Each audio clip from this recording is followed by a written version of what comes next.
All right, guys. Chad Hallett, Captain Mortgage here with the famous Darion, the closer, one of my top partners in real estate. We're bringing back the podcast. Um, Might as well restart this, huh? Goodness gracious. Whiskey, wisdom, and real estate. God bless Oh, America. I couldn't even think of my own podcast name. You got any whiskey on you? nope. Oh, you're killing us. Actually, I do got your whiskey in there, but I You're ain't not drinking drinking nothing. it, So each month when I Act do like this I'm drinking it. podcast, yeah, Put it in my just pretend for glass. me. Each month when we do this podcast, we highlight a whiskey or something. Today I'm not doing anything special. It's just Jack with a splash of Coke. My go-to when I'm at Castilla's downtown Fredericksburg. But Let me see if I can turn this filter off. Hold on. I can't remember how to turn it off. Go ahead, it'll be all right. all right, well, we're going to run through a series of questions I had for you, and then we're going to go ahead and just a little banter back and forth. All right, give the All crowd right. a voice worth. So, give us a little background on you. How long have you been in real estate? Been in real estate for 4.5 years now, man. It seems like it's been forever. Started in August of 2019, Okay. and now we here in April of 2024. So coming up on 5 years. Yeah, I started in October of 2019. And just like you said, because of the gold rush of 20 and 21, when the rates dropped, I feel like I've been in the business 10 years. Time just flies. And then you're so busy in this business. It's all time consuming all the time. So, yeah, it just feels like a lot longer. But Right. what do you love about working in real estate? I mean, what gets you up in the morning? Man, I love helping people out, man. I wish I had the time to educate more people on the financial gain of owning real estate, owning your own property, man. I always tell the first time home buyers, when you make this purchase, this is an investment. You stay here 3 to 5 years, you're gonna build equity. You can take that money out to start you a business or go get your dream house, man. So I wish, like I said, I wish I had more time to educate people on that. But like helping people become homeowners and making those memories too, man. I remember being younger, making memories at my grandmother's house and Easter dinner, Christmas dinner, and Yeah. making those memories in the household. That's important. People overlook that. If you reach back to those memories, it all starts with a house, right? You're Mm-hmm. talking about grandma's house. That was like probably a safe place. I know that's not Yep. masculine to say nowadays with all the politics, but that was a safe place where you felt comfortable. You felt safe as a child. All the love in the home, your family members gathering there. It was just a good spot to be. And the key there is grandma had a house, right? And built wealth that she could use to survive on during retirement and then pass on the residuals to the next generation. It's huge. It's definitely huge. I know for me, um, I did that video series you were a part of a couple of years ago about put your money where your mouth is. That's Mm-hmm. where we talked about realtors or really promoting like buy now, buy now, buy now. And I'm like, well, put your money where your mouth is. It's so good. You tell me when you or one of your immediate family members have bought, sold, or refinanced, and they say, "Hey, a lot of people got alligator arms. Nobody wanted to come on there except for you and a few, maybe three others besides you, but you jumped on there. This man right here did something solid for his wife. His wife had a dream of starting a business. He owned this home for like, how long did you have that house? Like six I months, wouldn't even. No, it was not even a full year. Yeah, it was less than a year, Yeah. and he was able to pull out like 60K in equity and help his wife start a business. That's the freaking American dream right there. But Mm-hmm. he didn't pull that out of his wallet. He pulled it out of his house. It's huge. And I talked about my own story. I bought my house as a freaking E5 buck sergeant in the Army. And I waited and took the equity that built over time in that home. And we're not talking about 20 years, we're talking about 4 or 5 years. And I took that. I bought my first investment property ever, condo in Myrtle Beach. And then I turned around, sold it still after paying everybody on it. Was able to save enough to put towards the new house and have a little bit left over to buy my second investment property, which we used as an Airbnb in Colonial Beach. I mean, that's huge, man. That's not how I grew up, but real estate did that for me. Real estate changed my life. Mhm. Um, all that money I had to play with was home equity. That was not savings.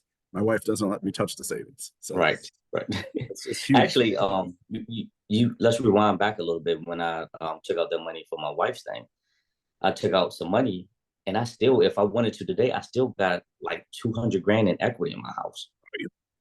Like, so that's my next plan now, is to try to do something with that, or try to invest Do you want a something. HELOC so you can give me a loan? I got you. All right, bro.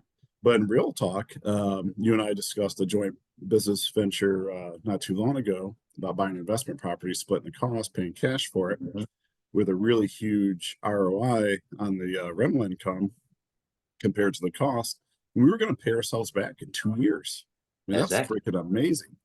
And even if you didn't want to change your interest rate and do that in a cash out refinance, you could still do a HELOC. And, that's temporary. You only pay on what you borrow. It's kind of like Right. a credit card, it's just secured by your house. So as you paid yourself back from the rental income, your monthly payment would go down. Hmm. So, um, still interested in that, by the way. So we gotta Yeah, we do gotta man. get on the hunt. I'm ready to do something here soon. Like, put our brains together and put something together. Absolutely, brother. Um, now for the buyers and the sellers out there in this current market that we're in, which I had a former Army buddy texting me about earlier today. What do you recommend? I mean, what do you think they should be top of mind? But what moves should they be making? Sellers, Yeah, for the well, seller side. sellers and buyers. Sellers and Yeah, buyers. for the seller side first, I think if you've been thinking about selling, you've been in your house for 3 to 5 years, you got that low interest rate back when 2020, 2021. So your rate is low. You can, it's a few different ways you can do that. You can either leverage some of your equity, go buy a new house, rent it out, or you can sell it, and where you can come out with like 100 grand to put down on your next house, where to the point where you don't have that PMI. Mhm. And then also you still can buy your rate down some. You're not going to get it back down to that 3%, whatever, but you can get it lower where you're comfortable at. So, and it's still kind of a seller's market right now. So houses really still, No inventory. yeah, right. So if you've been thinking about selling, downsizing, or even when you first bought your house, it was just you and your wife, or just you, and now you got a family, you're ready to upgrade, it's still the time to do it. Well, caveat on that two ways. That Army buddy that was texting me earlier, he's like, well, since they're projecting interest rates to go down, would it make more sense to wait 6 months and then sell? So it'll be higher demand. He's Mm-hmm. not wrong.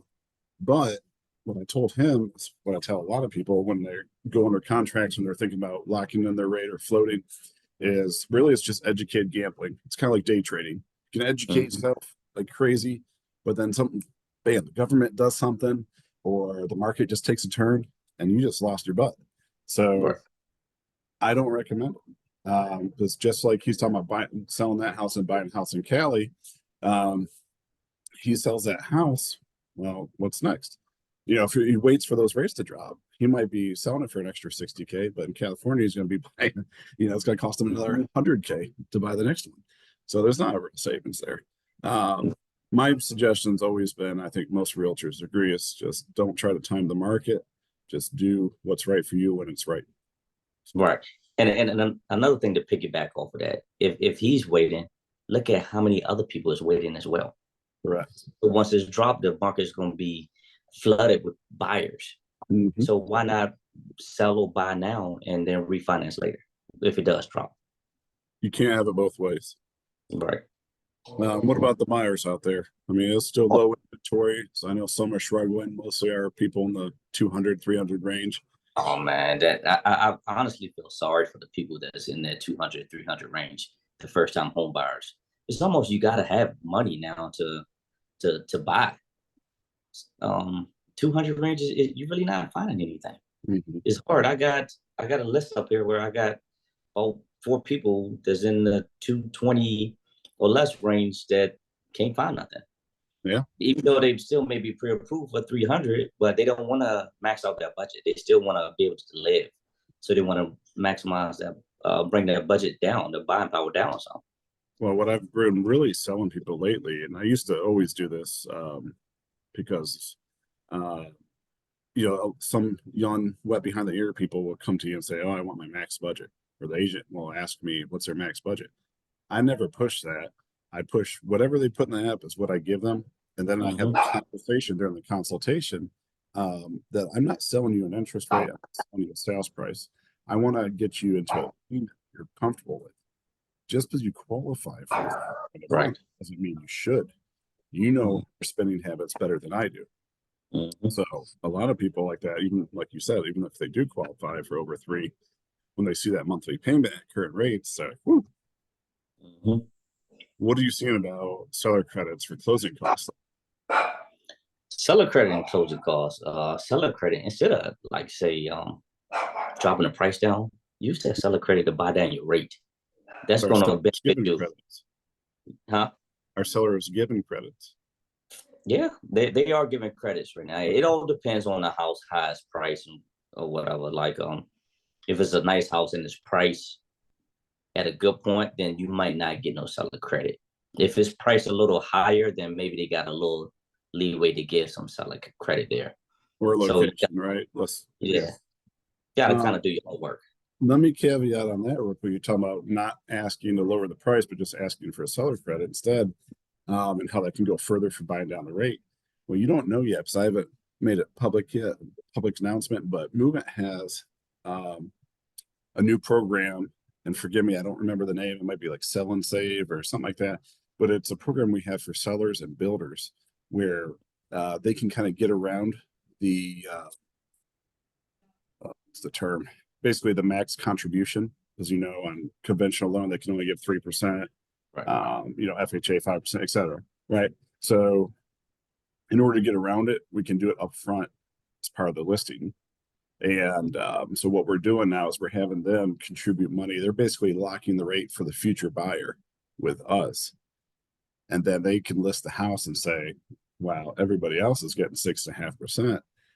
Come buy from me and you get 5%. I've already got the rate for you. Oh, there. But that's a game changer, son. I haven't Yes, announced it it is. yet, but I'm about to. So that's going to be huge. Right. Uh, Now let's get over to our market here. For those of you listening, I live near Lake Anna. He lives, near Fredericksburg. We do a lot of business in Fredericksburg and Northern Neck area. Why would you recommend people consider living in Fredericksburg? What do you like about it? Oh man, Fredericksburg is you in the middle. You're an hour from DC. You're an hour from Richmond. You got the DCA airport, you got Dulles Airport, and you have Richmond Airport. So if you're traveling, you can fly out of either one of those airports, and you have 95 right here with the HOB that's down to exit 130 now.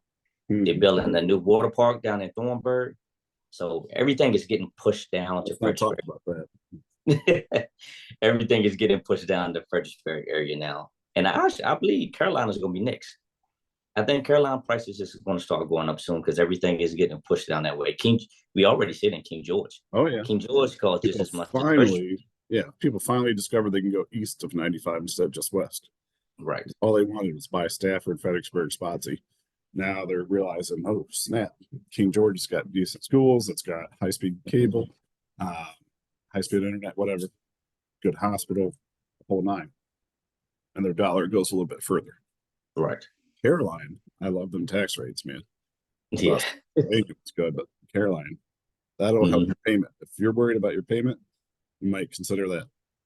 Um, and And they, also USDA in Carolina too. mhm. That program with no money down. Well, they got a grant a couple of years ago, and they spent millions running high speed internet out there, fiber optic cable. So, I mean, they're definitely up and coming. Right. Um, what about the Northern Neck? I know it's a little bit, there's less jobs, it's more sparsely Mhm. populated, but it's beautiful, right? And your Yeah. daughter You think French is about in Colonial Beach. You think about Colonial Beach is booming right now. it Like is. it's polluted with Airbnbs right now down in the Colonial Beach area. And a lot of retirees, and instead of going to Florida, they want to go down there. They want to be near the beach. And they still want to have different climates. They don't want to just be warm all the time. And There you I go. love Colonial Beach area myself. Well, I love it. The Right. It's just a good mix of people. It's still small town America. They have the golf carts when you're in town on the point. Um, you still have a beach, even though it's brackish water. You still have a beach. Have all the restaurants, and they're good restaurants. They're not, Right. small town diners. They're nice. A lot of people that own them are from DC and such. And so you get a lot of full timers that live there, permanent residents. You get a lot of second homes and a lot of investment properties. Right. But I love it. I've thought about looking further south. It's Perryville, the city. Does that sound right? Or Sperryville or something like that? Are you talking about in the Westmoreland area or where? Yeah. My brother, Yeah. what Like you Tappahannock area. Perryville? No, I haven't heard. I heard of Dunsville that's in Tappahannock. Maybe I'm misremembering, but basically right along there, along the river. And it's cheaper prices, but as an investor, I just don't know if you're going to get the traffic or the demand, people that Right. want to rent it for short-term rentals and stuff.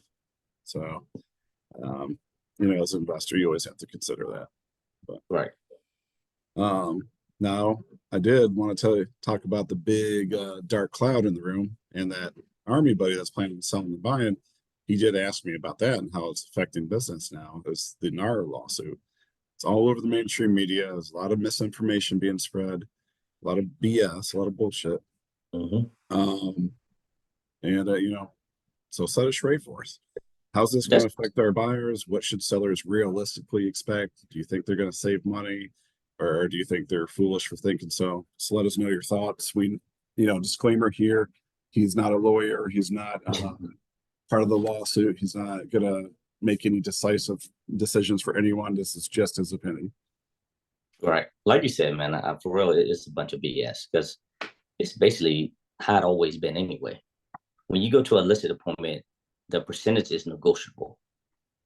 You can negotiate 5%, 6%, 4%, 3%, whatever. It's negotiable. Mm-hmm. Yeah, I just hope all of the realtors stick together and still keep the same model, same platform. When you go to a listing appointment, make sure you negotiating for you and the other agent because you're gonna be on the other side of the as well, and you want somebody to look out for you. Eventually, 90% of agents will be on the other side as well. So they should think about that. And sellers need to consider especially at certain price points and location, how much they're going to limit their buyer pool. Right. If the average buyer in freaking Westmoreland County is asking for a seller credit because they don't have closing costs and they need a VHDA grant and all this stuff, how do you expect them to pay their own agent? Right. It's free in life. If you want somebody Yeah. to bring you the buyer, it's going to cost you. And if there's less buyers, that means your sales price is going to end up lower. So either way, you're going to pay that 3%, that 2%, whatever. That's just how you do it. My understanding, you can correct me if I'm wrong, is as of right now, it's going to be business as usual. They're just not going to advertise the buyer's comp on the MLS. Right. You get what you get, essentially. Yeah, that's what I heard as well. I know they have a class coming up at FAR next month that I signed up for that I'm gonna go check. See how that goes. Get some different ideas and different opinions from other people to see what they think about it as well.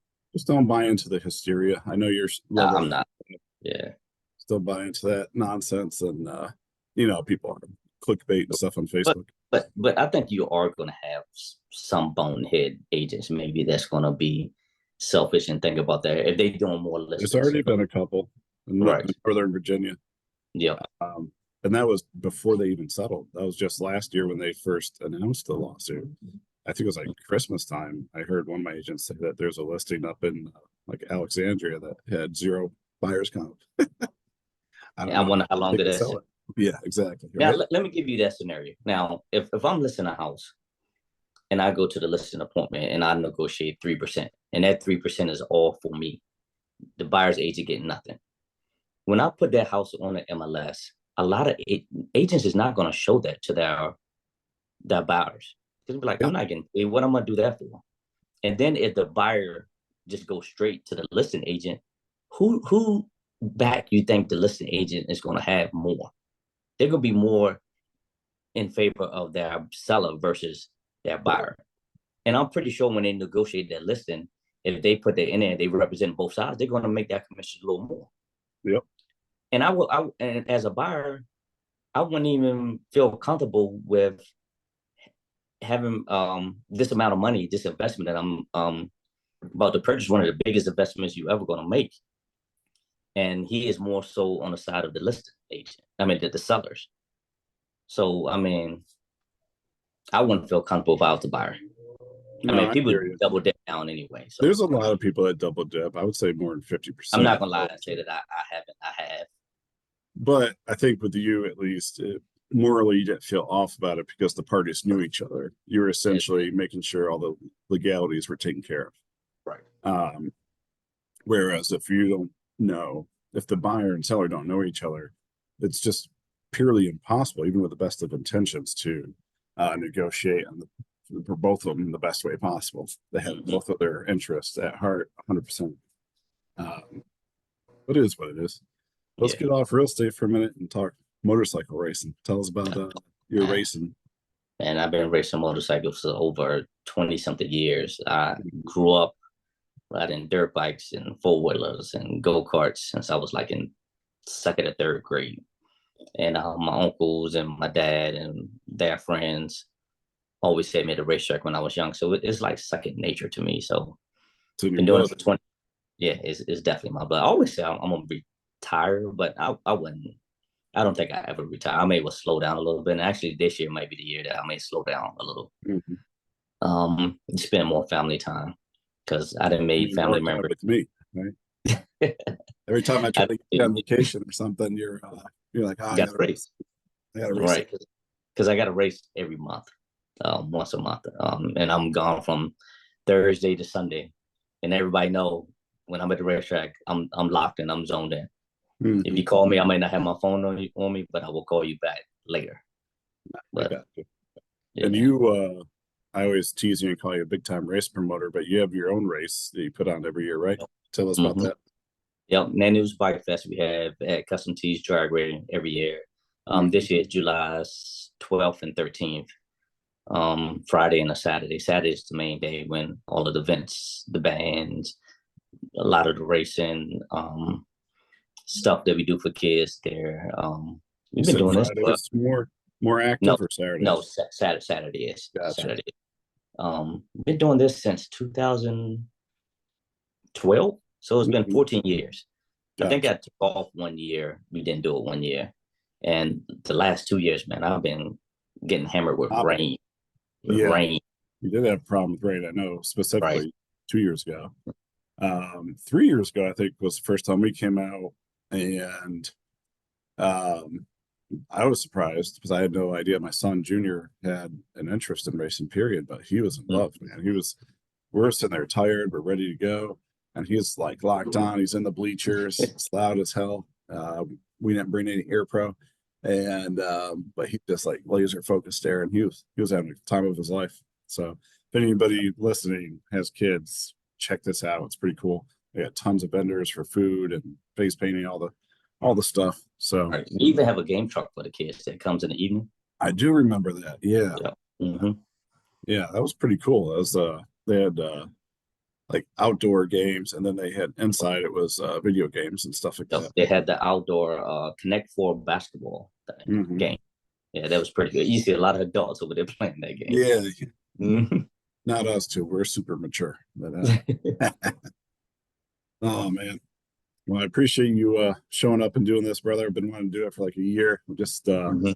we were doing this for 6 months, I think, and then I turned it off for a bit. I went through a transition. I left Movement Mortgage. I went to Summit Funding. Then I recently, in March 1st, I resigned from Summit and then I boomeranged back to Movement. So it's Right, been a busy, crazy 6 months. Even though business was down last year, we were just busier because we're trying to survive, right, right? right. It's been a hustle, but I love this game. As stressful as it is, I Very don't think I should stressful. do anything else. Yeah, you can tell it's stressful for you. Look at you don't have no hair, Hey, and I got all these grays, so it's I used to stressful. tease my old market leader that before I met him, that I weighed 100 pounds less and that I had no blood pressure problem, and now I got high blood pressure and packing on the mortgage weight. But Right. it is what it is. You hustle Mm-hmm. to survive. But well, I appreciate your time. if any of you listening need a realtor or any real estate advice, hit up Darion anytime. I'm going to put his digits and his email in the description below. And if you need anything on the mortgage side of the business or just investor side, because I do work with a lot of investors, flippers, that kind of thing, hit me up anytime. I'll put my information below as well. Mhm. All right, my friend. I'll holler at you later unless you got something for me. Shake and bake. Shake and bake, baby. All right, brother.